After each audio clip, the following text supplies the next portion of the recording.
All right, guys, what's going on? Welcome in. So a massive trade just went down in the NFL. The New England Patriots are sending away star pass rusher. Admittedly, one of my favorite players from afar. Just respect him so much as that stand-up outside linebacker. He can impact the game in so many different areas. Obviously, getting after the passer, being number one, such a high defensive IQ. Again, always respected Matt Judon's game. He's being traded away from the Patriots to the Atlanta Falcons in exchange for a third-round pick. Now, let's talk about Atlanta's side of it first. So, you look at the Atlanta Falcons roster, clearly they went all in, right? They bring in Raheem Morris, they signed Kirk Cousins. They're totally fine. They're really good at a lot of positions on that roster. You know, the Falcons are going to be making a push for the NFC South. They're not just this young rebuilding team anymore. So, you know, you're looking at the roster and you're kind of analyzing it. Okay, where's the team's biggest weakness? It is crystal clear it's pass rush. Pass rush all day. They need help off the edge. They need guys to get into the backfield, right? Attack Derek Carr, attack Baker Mayfield, get in the backfield and disrupt Bryce Young.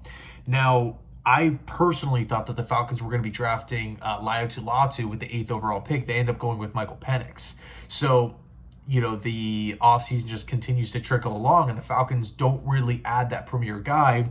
Boom, not until today, right? They had Matt Judon right off the bat, becomes the best pass rusher on the team, and is going to be a huge impact piece for Raheem Morris's defense, right? And keep in mind, Judon, again, he can do a lot of different things. He's not just some sort of one-trick pony that you're crossing your fingers hoping he's going to produce.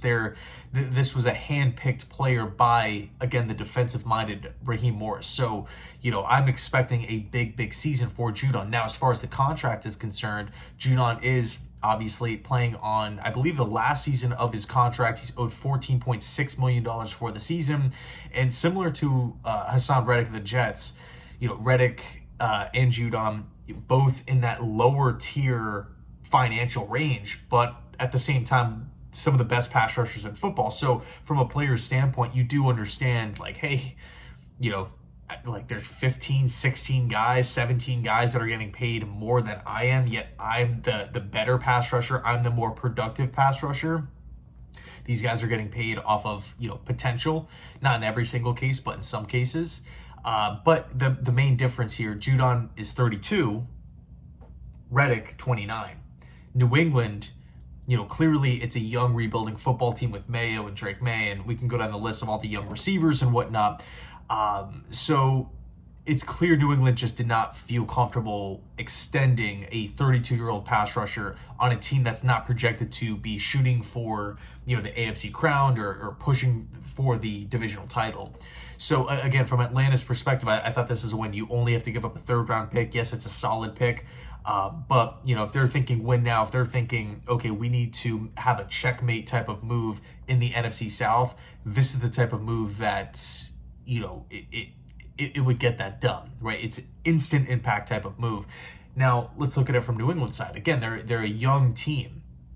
If in their eyes, Matt Judon is somebody that they are not going to be extending, they are trying to get younger guys in this, in this lineup, trying to get them more reps and experience.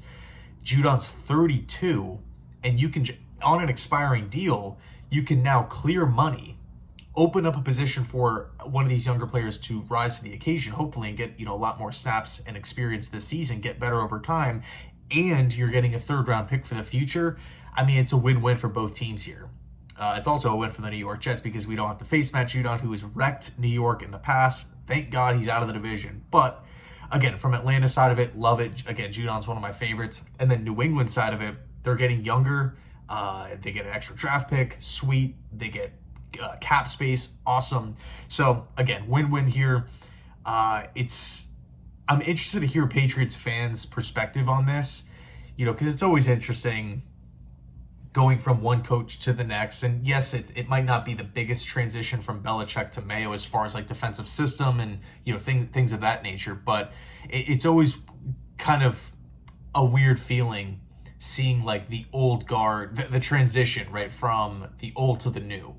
So, and obviously New England has not had like a major shakeup like this in, you know, I don't even know how long. It's been so long. So anyway, let me know your thoughts down below in the comment section. Thanks so much for watching. I appreciate it. And as always, go Jets.